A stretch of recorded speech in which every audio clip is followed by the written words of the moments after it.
What would you tell somebody? You've taken the bets. You've already gambled on yourself. Mm-hmm. Not saying it's anywhere close to over.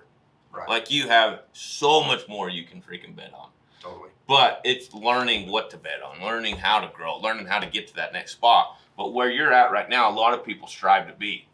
What would you tell them?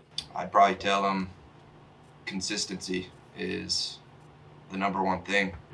Really the only thing that stops you from achieving whatever it is that you want is showing up every day. You know, if you show up every day, then eventually something will happen. Mm-hmm. I mean, I've noticed that with a lot of people is they'll set a goal and it doesn't happen as fast as they want it to or in the timeline that they set, so they just quit. They stop trying, stop maybe putting in as much effort as they did at the beginning.